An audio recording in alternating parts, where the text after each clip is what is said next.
Hey, it's Chris. Welcome to the Square One Healing Cancer Coaching Program. This is Module 1, First Things First. In this module, we're going to do some broad brushstrokes, an overview to get you started, and to change the way you're thinking about your situation, about cancer, and about your life. The very first thing you need to know is this. Cancer is a divine tap on the shoulder.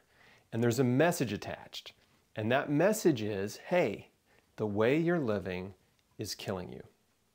The way you are living is killing you. Now, I'm not telling you that to make you feel bad about yourself. I'm not trying to put shame on you.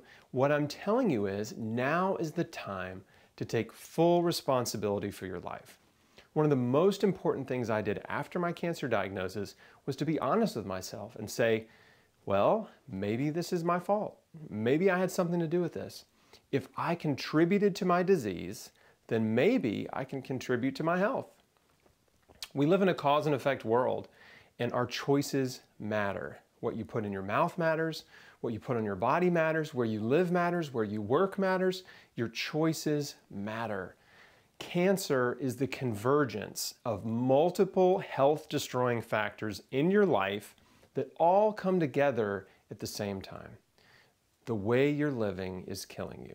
Just go ahead and accept it. And if you go ahead and say, okay, this may be my fault, you know what that does? It empowers you. It empowers you to change. The cancer industry wants you to think it's not your fault. They want you to think it was just random bad luck and that nothing you did mattered, therefore nothing you can do matters, except showing up.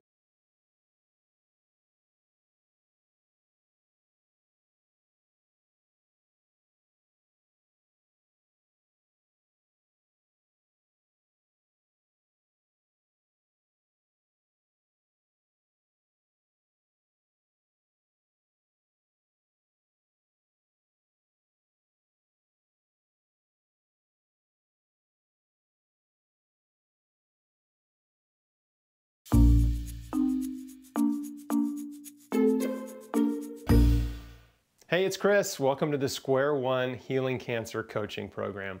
This is Module 1, First Things First. In this module, we're going to do some broad brushstrokes, an overview to get you started, and to change the way you're thinking about your situation, about cancer, and about your life. The very first thing you need to know is this. Cancer is a divine tap on the shoulder. And there's a message attached. And that message is, hey, the way you're living is killing you. The way you are living is killing you. Now, I'm not telling you that to make you feel bad about yourself. I'm not trying to put shame on you. What I'm telling you is now is the time to take full responsibility for your life. One of the most important things I did after my cancer diagnosis was to be honest with myself and say, well, maybe this is my fault. Maybe I had something to do with this. If I contributed to my disease, then maybe I can contribute to my health. We live in a cause and effect world, and our choices matter. What you put in your mouth matters, what you put on your body matters, where you live matters, where you work matters. Your choices matter. Cancer is the convergence of multiple health-destroying factors in your life that all come together at the same time. The way you're living is killing you. Just go ahead and accept it. And if you go ahead and say, okay, this may be my fault, you know what that does? It empowers you. It empowers you to change. The cancer industry wants you to think it's not your fault. They want you to think it was just random bad luck and that nothing you did mattered, therefore nothing you can do matters, except showing up for surgery, chemo, and radiation treatments. But the truth is, your choices can make the difference between survival and death. Whether you're doing conventional treatment or not, there is so much you can do to promote health and healing in your body, and we'll cover it all in the Square One course. The point is not to blame yourself and wallow in self-pity. The point is to accept responsibility for your situation and change everything you can for the better. I believe that everything in life happens for a reason. And most of the time, the reason is you. You are the reason that many things in your life happen to you. Not everything, of course, but a lot of things, because the decisions we made in the past affect our reality today. An easy example, the decision to consistently study in school results in better grades. Better grades result in college acceptance and scholarships. A college degree opens up doors for better career opportunities. All of our decisions matter. The diet and lifestyle decisions that you've made up to this point have all affected your health, whether you've realized it or not. And now we're going to make some changes. When we change the input, we change the output. Okay, so let's talk about the specifics of cancer. First, cancer is natural and it is normal. Every person develops precancerous and cancerous cells in their body in their lifetime, but not every person develops tumors. The difference between the person with cancerous tumors and the person with no tumors is their immune system. Your immune system is designed to identify and eliminate viruses, bacteria, parasites, pathogens, and mutated cancer cells. For a variety of reasons, cells in your body become injured. They can get DNA damage or mitochondrial damage, and when a cell becomes injured, it usually repairs itself or dies. But in some cases, that cell will mutate to survive. If it's deprived of essential nutrients or oxygen, it can mutate to become cancerous. Every cell in your body is programmed to die at a certain point. Some cells live for a few days, some live for weeks, some cells live for many months, but they all have a programmed lifespan. The cancer cell doesn't have that. When a cell mutates and becomes cancerous, it starts dividing uncontrollably, and it loses the auto self-destruct mechanism, and it keeps living and multiplying. Eventually, it forms a tumor, and then cells from that tumor leave and form new tumors in other parts of the body.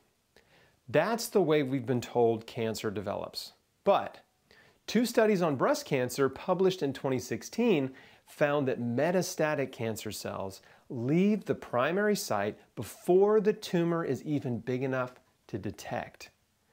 Generally, a tumor can't be detected until it's at least 1 millimeter in size. But by then, it contains between 100,000 and 1 million cancer cells, and it's been growing for 6 years. Stage 1 is metastatic. You already have cancer cells circulating throughout your body. This is why early detection is often too late, and why metastasis happens after they tell a patient, "We got it all." A properly functioning immune system is designed to identify and eliminate cancer cells. And if it's not doing that, if you have a tumor or lesion in your body, then that's an indication that your immune system is either overloaded or suppressed, or maybe both. It can't keep up with the demands you're placing on it. Cancer didn't invade you from another planet. These are your cells. Cancer is you. It's your DNA. Your body created it, and your body can heal it. How do I know that? Well, besides my own healing experience, I've talked to, interviewed, and coached hundreds of people who've healed cancer, and many of their stories are much more remarkable than mine. I've met and interviewed many people who've healed stage 4 terminal cancer after chemo, surgery, and radiation failed them, and others who've healed without doing any of those treatments. If you know my story, then you know I had surgery, and then I chose nutrition and natural non-toxic therapies instead of chemotherapy. And my odds of survival as a young adult with metastatic colon cancer, stage 3C, were, as my oncologist put it, very grim. I had less than a 30% chance of making it to the 5-year mark, and less than a 20% chance of making it 10 years. I firmly believe that the radical diet and lifestyle choices that I made all the difference. My choices are the reason I'm here today. In the medical community, and especially in the cancer community, there's a long-standing belief that cancer is linear. That means once it starts in your body, it can't be stopped. It's like an unstoppable train. And the only way to stop the train is to blow up the tracks with destructive therapies like surgery, chemo, and radiation. But there's a lot of scientific evidence to the contrary. When cancer goes away on its own, it's called spontaneous remission. This is a medically documented fact. It's a medical term. They made it up, not me. In fact, there's a huge book called The Spontaneous Remission Project. It has over 3,500 references from 800 medical journals. It's the largest compilation of case studies and medical references of cancer patients who've had spontaneous remission. These were cancer patients who either didn't do treatment or the treatment didn't work, and then for some reason their cancer went away. We have scientific proof that the body can heal cancer. The medical industry calls it spontaneous remission, but we have another term for it: healing. Spontaneous remission means the body healed it. The body created it, and the body can heal it. There are thousands of scientifically documented cases, not to mention all the wonderful testimonials online, but skeptics still like to say, well, that's just anecdotal. The truth is, we learn from the experiences of others. Those are anecdotes. And many of the most important scientific discoveries in human history started with an anecdote. Sometimes one anecdote is all it takes to change your life. When I started my healing adventure in 2004, the internet was not helpful. There were no good websites for healing cancer. There was no social media, no YouTube, no Facebook. All I had was one book. One man's testimonial, that was it. But that was all I needed. I knew it was an answer to prayer, and it was enough to inspire me to change everything. Things are much better for you today. There's never been a better time to get cancer. There are hundreds, if not thousands, of cancer healing testimonials online, on Facebook, on YouTube. There are over 50 on my site alone, and I'm adding new ones all the time. Cancer can go away. It's called spontaneous remission. I want you to understand and believe that healing is possible. The body created it, and the body can heal it.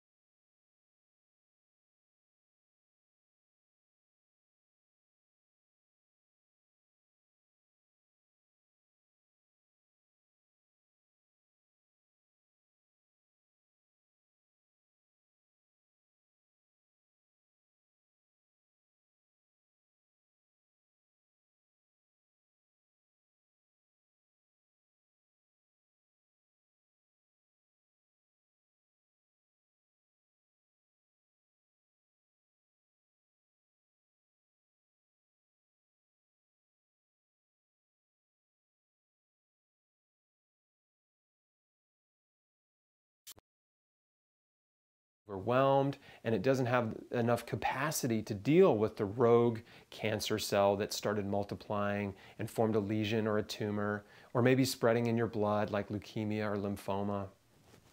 What we want to do is we want to reduce the stress on your body, reduce your toxic load, simplify your life, and create an environment where your body can thrive, where it can prevent and heal cancer. We want your body to be a place where cancer cannot thrive. In the scientific community, they refer to this as an environment that's inhospitable to cancer. It's all about the terrain. Your internal terrain is either hospitable to cancer or inhospitable. We want to make it inhospitable. And there are major changes you can make to improve your internal terrain. Right now, you are what you ate.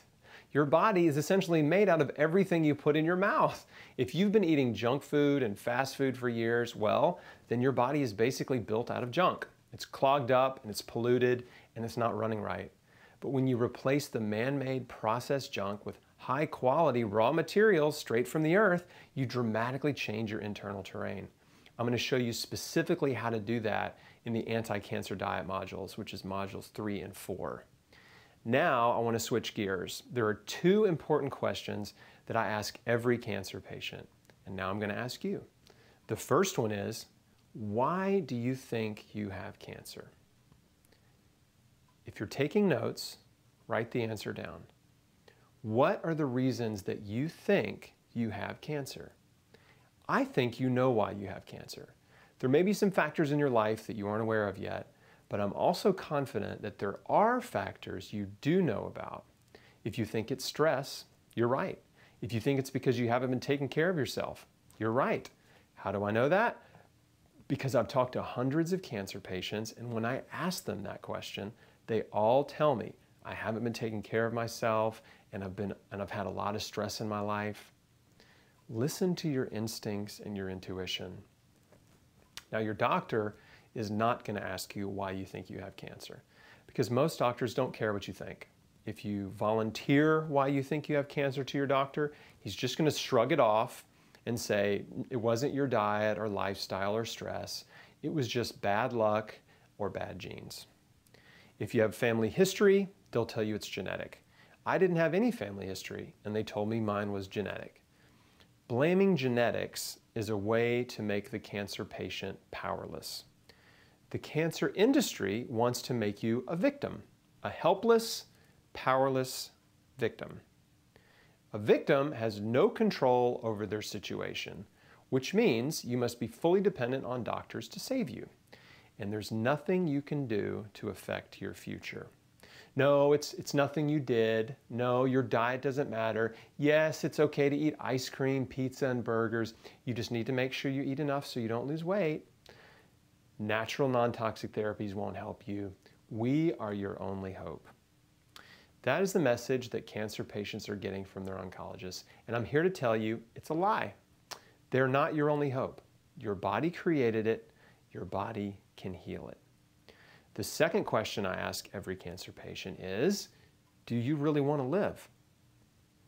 The first time someone asked me that, it scared me because I'd never really thought about it.